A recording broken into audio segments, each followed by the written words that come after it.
Yo, what's up? All right, I'm gonna break down my track Know You Better. If you haven't heard it yet, then what are you doing out here? Go hit that link in the description to listen to the track. You're gonna hear snippets of it here. This is what we're dealing with, and I'm gonna show you how I made it. I bet you never tell me.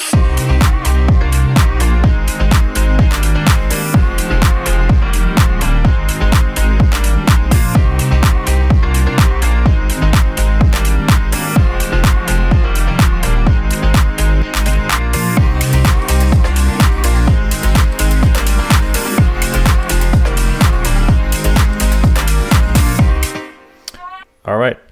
It's not going to be like a full-on how-to video. I might, like from start to finish, I might make one of those later. But this is sort of like a reverse engineered version. We're just going to go through what the layers are, what the stems are, what each individual sound is, and how I quickly made each sound. And that's about it. So top to bottom, this is a kick.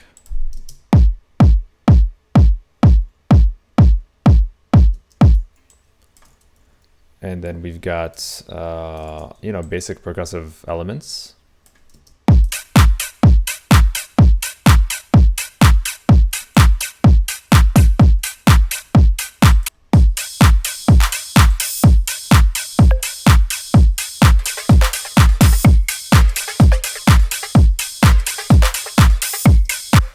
So right away, it's getting kind of interesting because there's I added like a breakbeat. I chopped up a breakbeat and I added it in between the snares basically because it adds a bit more of a flow. Like it's almost like adding ghost notes when you drum. If any of you out there, you drum, you hit the snare and you do like a few ghost notes in between snare notes. It's a breakbeat that I just sliced.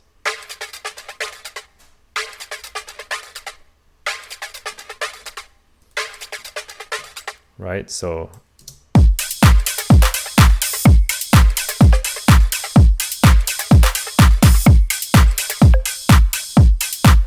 see, this is it without it.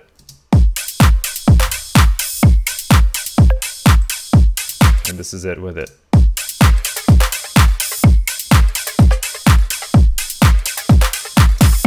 It just adds so much more to the groove. It strengthens the groove, makes it more dancey, gives it that swing, that natural swing. So you can always do stuff like that, add in like little naturally played drums and loops in between your drums there. That's the essence basically for all the drums, and I'm just kind of winging it here and going through it. I don't really plan these videos. So let's see what we got here. We've got a square bass sound.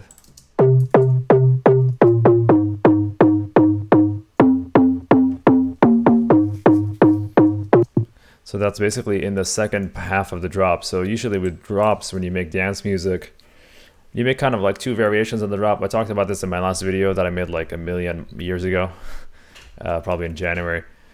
You've got like the A side of the drop and then the B side of the drop. The A side has all the action and then the B side is like a cool down.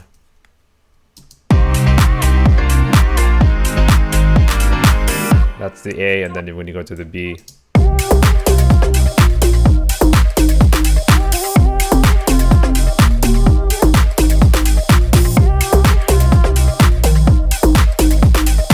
so it's a little bit slower paced, there's less action in it than in the first part. The piano is gone, so it's sort of like a bit of a cool down, and then the last part of the second part of the drop, I basically start to build back into the breakdown that happens in the middle.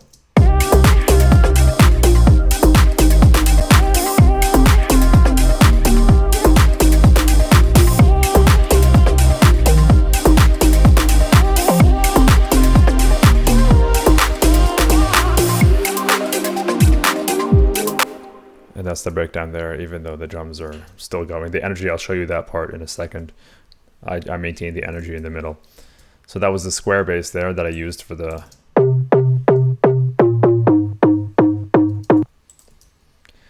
The main part of the drop is the piano. This is a piano house track, if you want to call it that. I'll go over the piano and then I'll show you the bass layers underneath it. So this is the piano.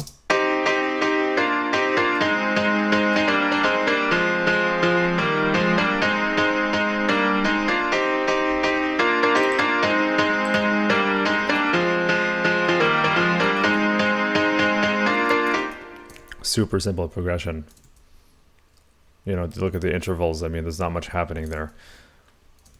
It's really important when you make any type of piano house, if you're interested in it out there, to cut up the notes in a way that gives them, in the way that creates a cool rhythm that has a lot of momentum in it, because you need that movement in there. You don't want just long sustained notes in the drop. The long sustained notes I used in the beginning, in the intro, and I use them in the breakdown. But when the drop hits and the kick is there and the percussion is there, you want the piano to also be very percussive, almost like a drum too. So you use those hammers that play the piano as big accents that play during the drop, almost like a drum, right?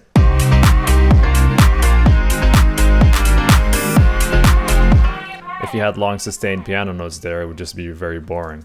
So that's the main piano there. Underneath it, there's another well, actually, I'll show you quickly how I made the piano.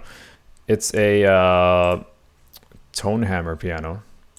It's like this old school plugin, basic piano plugin, but I play it without the processing.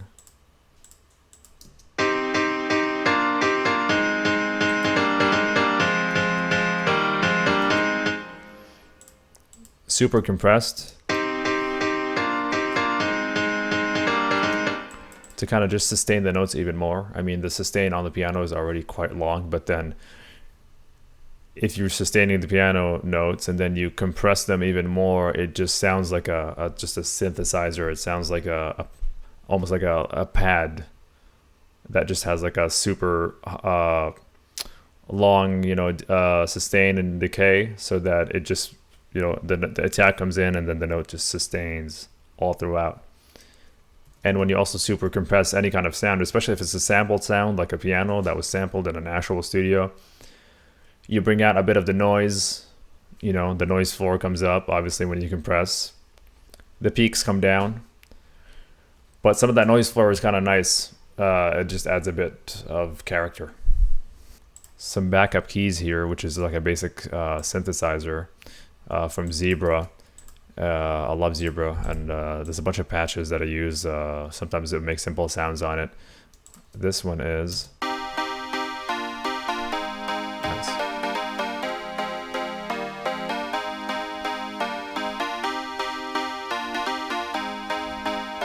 Almost like a little organ, kind of a thin organ sound, which is it's just like adds even more character, for the lead there. This.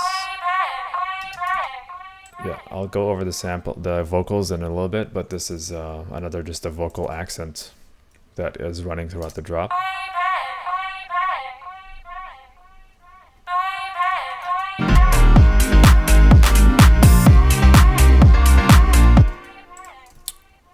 A few bass sounds. So I've got the main bass line being played by the sub. Sub is always separate. I'm sure some of you already know this, but if you're like super beginner, we always separate the sub, and then I add another kind of bass layers to help actually accentuate the sound of the notes of the bass line, because the sub is a bit too low to be played on headphones, like basic headphones. You can hear it here, but on like earpods or whatever, earpods whatever those are, might be hard to hear, or like a phone speaker. So the main bass line goes like this.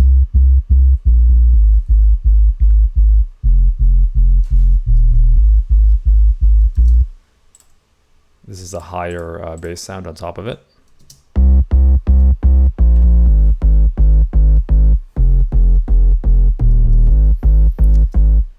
Super important, because you probably can't hear this, but you can definitely hear this. So that's the upper layer of the sound. But obviously I'm not just going to use this as the bass, because it's not bassy enough. Sorry, it's not bassy enough, it's not low enough, so the sub is actually underneath it. That's nice if you have headphones on. Sorry, I'm gonna try not to talk while the music is on. If you have headphones on, you can hear that, or you have good speakers, you can feel that sound. And in this case, I decided to add another legato bass on top of it, just to kind of draw out the bass even more, the bass line even more.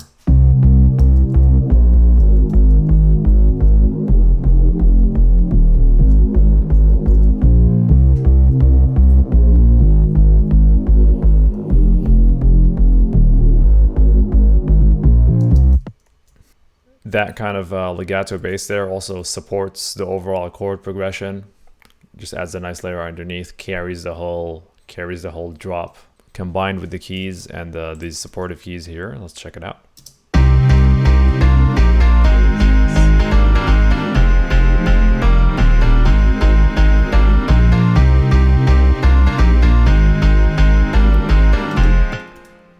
Yes, I do enjoy listening to my own music. I actually do.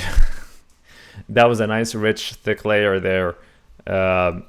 It's all about layers, man. If you're out there, again, if you're like beginner or even intermediate or whatever, you know, sometimes less is more, sometimes more is more. You add a bunch of layers in there. You separate them based on range. You know, you've got the super sub. I've got the higher layer. I've got like a sort of a mid layer here with the pad. And then the keys and the piano and these supportive keys there basically take up all the way from mid to high. And then obviously the percussion up top and the hi-hats and the cymbals are like the super high sibilance that you need there. And the brilliance that every track needs. So that's the core of the drop basically. All right, let's see what's next. I sometimes added a layer of noise.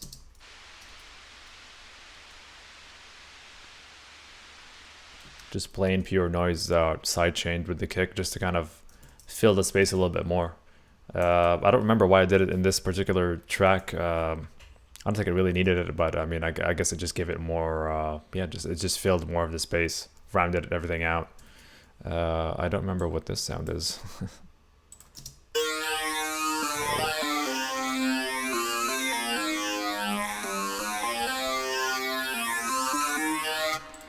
Okay, so that's a counter melody playing. Really high sync effect on the synthesizers. The sync effect is like super complicated. I don't even know how to describe it, but it's like it just kind of modulates the frequency. That's all I know right now. But it just adds a nice characteristic to the sound. But anyway, the point is here there's a phaser on the sound, and it just adds to the kind of the style of the song. It kind of gives it like an old school, almost kind of disco sound.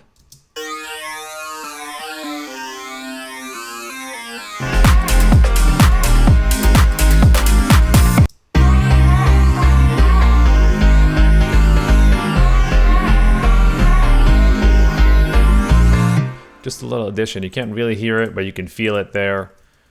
Not everything needs to be heard, but everything needs to be felt. So sometimes you just add things for feeling. They're there, but you don't really know they're there. And it's a nice little counter melody that was just probably played in my head and I wanted to lay it down. So that's it for the drop. We went over the drums, really simple drums.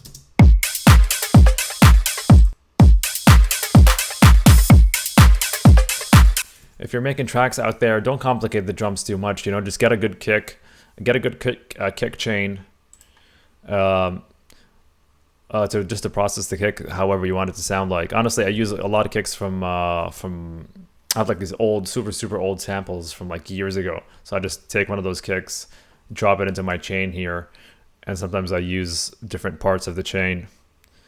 In this case, just a bit of EQ here to boost basic cut, you know. I like to boost here for some attack, but anyway, just sometimes I limit, sometimes I add a bit of distortion on the kick. This here gain is just for this here gain is just for to mono the channel. Sometimes kicks have like the weird space in them. I don't know why. There's like a stereo sound in the kick, so I just make sure it's mono. Parallel compress. If you don't know about this, I actually made like a little clip on my Instagram, where like I quickly show you how to parallel compress. I can make more videos about it later, but I mean, you can like look it up on any other YouTuber's channel. You can find it super easily. I use the CLA here, Clisslord Alg compressor. It doesn't do much. Well, there's not many options, but you just put it on and it just makes the attack super hard. So you put that in parallel and you get a really nice attack on your kick, and it sticks out nicely in the mix. All right, so I'm gonna go over the intro real quick, or not real quick, but whatever, and then I'll go through the breakdown in the middle, and that's basically it. So with the intro, again, just the same drum loop.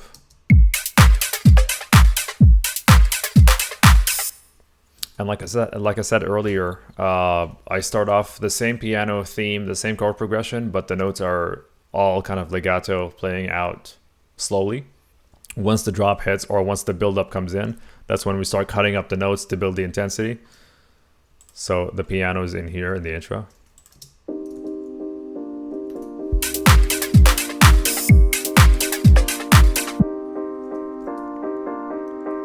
Just to kind of build up into the main kind of the first breakdown of the theme. And then once it comes in, it's playing long notes.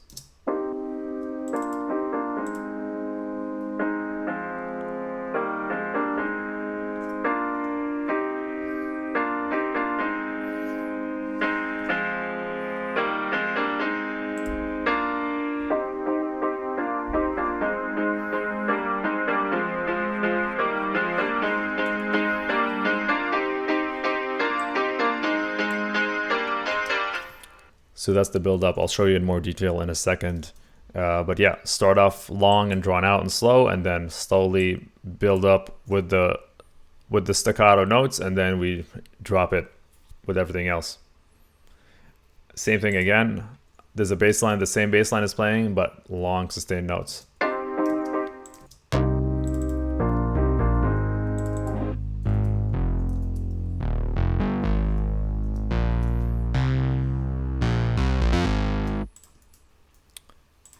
And a couple of other supportive, same line here, but it's like a pad bass that's playing.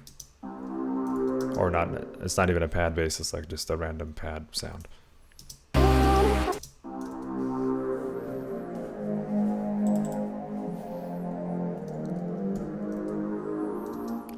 Not even a good sound, but it's just like it helps build the atmosphere a little bit, you know, in the mix.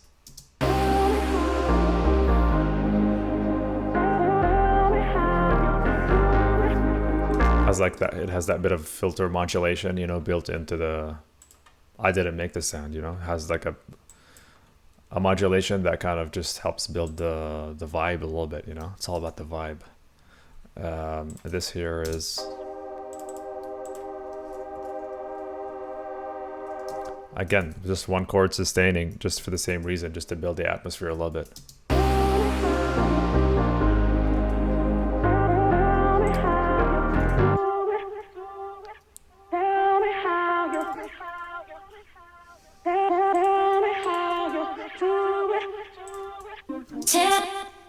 So I like to tease the vocal a little bit, like when I'm bringing things in. So I'm using just a couple of cuts, a couple of one phrase from the main vocal.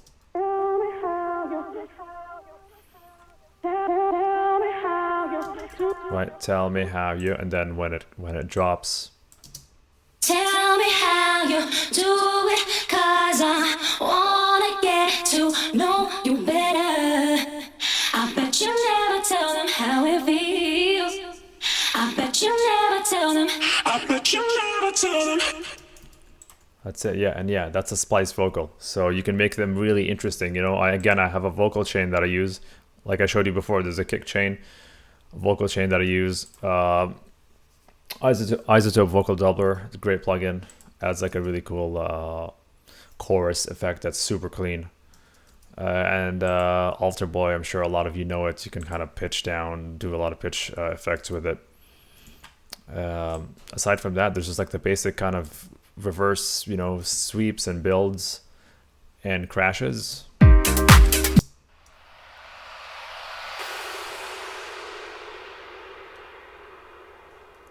You know, just super simple.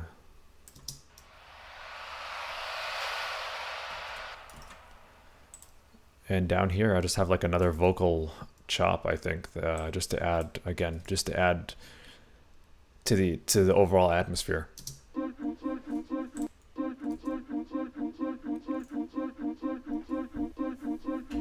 Yeah, I don't even know what that is. It was kind of a cool, like, adds more to the momentum, helps build the momentum. And that's it, you know, there's like 5 sounds playing here.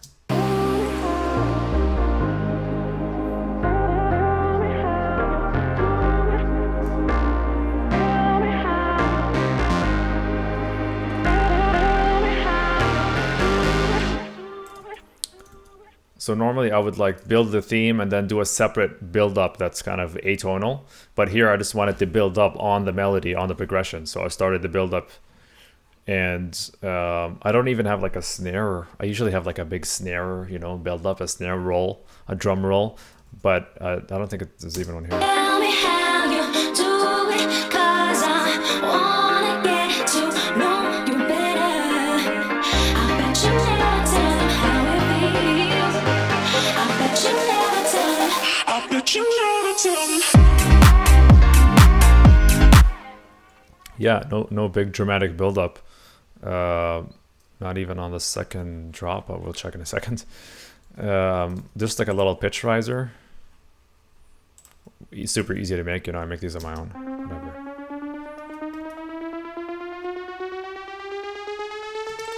Yeah, all that was super simple. Same thing, but with the noise, a noise sweep.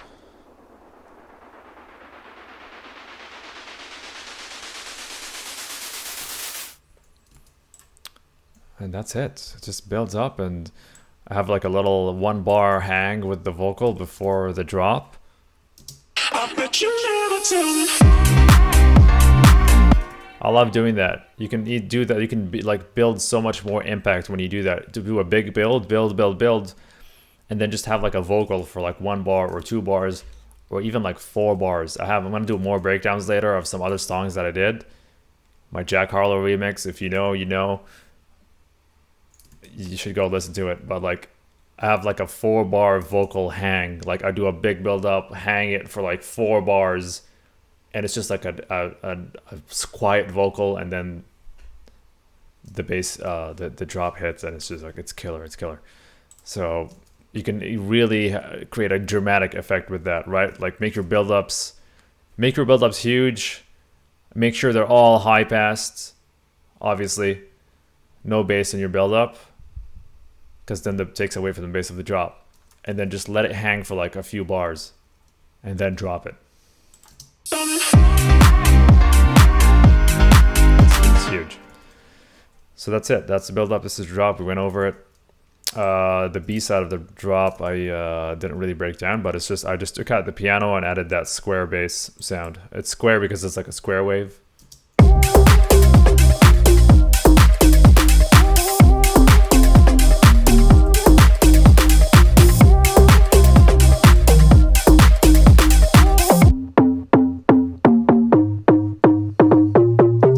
This is like a really big classic house sound. If you listen to like any old school house, just so much of that, like all bass lines are written with this sound. And it's just like really just a simple square wave. You don't even need like Serum or anything. Super simple square wave, fast attack and like a really fast decay. Not much of a release afterward. Like just kind of. That's it. Really simple, like a high pass filter envelope. That looks like. Actually, that is the filter envelope, and this is the level.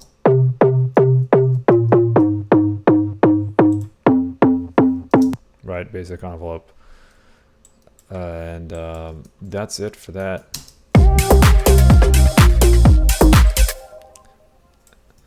Then we go into the middle break where the drop kind of stops, but then I like to kind of keep the energy sometimes, so I keep the percussion going. And there's like a high pass kick that's also still going.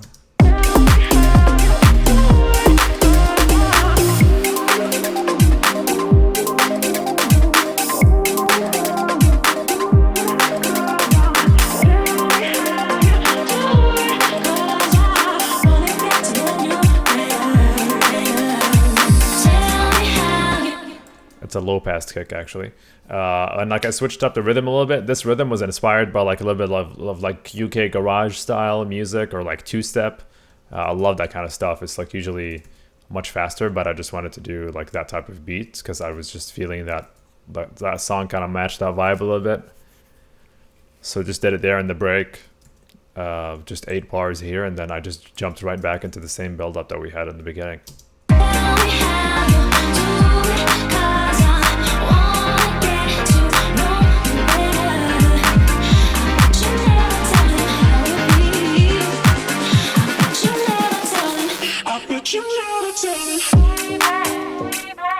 So I did add a snare build up here.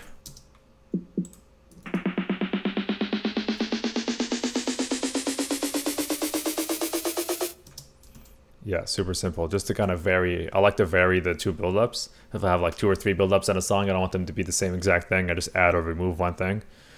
I also like to vary the 2nd or 3rd drop just by a little bit, or at least just at the beginning, just to kind of build more intensity as well. Like, because if it just drops the same way as the first one, it's a bit boring. But here, what we did was.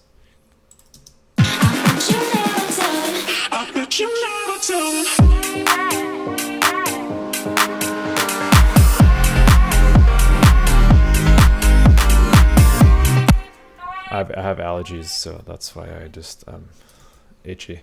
So yeah, 1 kick hits. The bass doesn't come in, like this is a sub, it doesn't really come in yet. And there's almost like a 2nd build-up.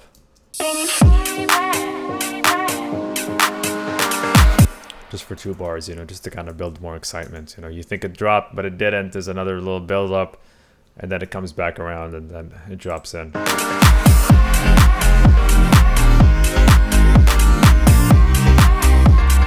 And honestly, the rest of the drop is the same as the first one. Did not change it at all.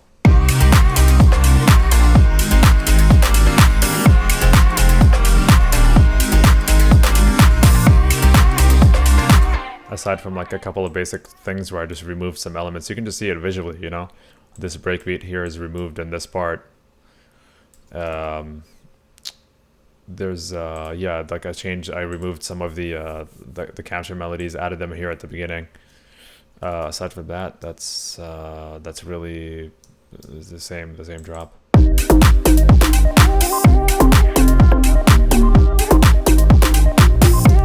Could I have made it more interesting? Probably. I could have just made it shorter, you know, and it would have been like more compelling to listen to because it's not the same thing again, but whatever. This is what the song was, and the song is doing good, man. Like I got really good feedback on it, and it's just like a fun summer track, you know. But you can always make things more interesting, you know. Like you can always look back and make things 100 times better, but it's just how it is in this moment, and that's it, you know. That's pretty much it. I have these extra parts here just for the extended version.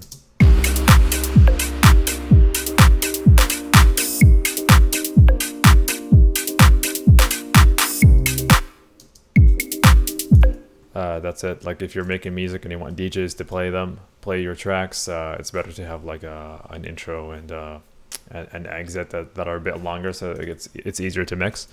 That's it. That's the whole song. Thank you for listening. I hope you learned a couple of things. I'll try to go more in depth on like next videos. I just wanted to make this one quick.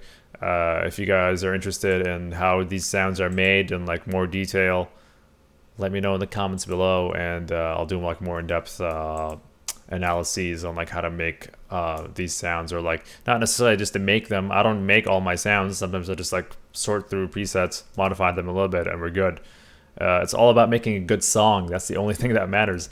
I hope people watch this and I get like angry comments of other like YouTubers and producers that are like, oh no, you have to like make every sound, which is nonsense. It's all about making a good song. Just make a good song. That's all that matters. Okay, if you can't make a good song, then there's no point to it. Like you're just kind of just wasting your time if you don't know how to write a good song. So yeah, that's about it. Go hit the link in the description to actually listen to the track on Spotify. I appreciate the support and the streams from everybody. Thank you for watching. I hope you learned some things. Again, ask whatever you want in the comments, and I'm always answering. You know, I'm always like on my phone or computer. It's all that I do. produce and DJ. That's basically all I do with all my time. And do all the YouTube things, you know, like and subscribe and all that. I'm kind of like new at making these videos. So just show that support, because, you know, it'll just make me feel better about making more videos. So see you next time. Yo, what's up, guys? I hope you enjoyed that. So you can hit the link at the bottom there and check out some ghost production services that I have. You can literally just buy a track, put your name on it, and take all the credit for yourself, basically. So hit that link, check it out. Also hit the other link down there just to show some support overall. And listen to the track on Spotify. Hope you enjoyed it. See you next time.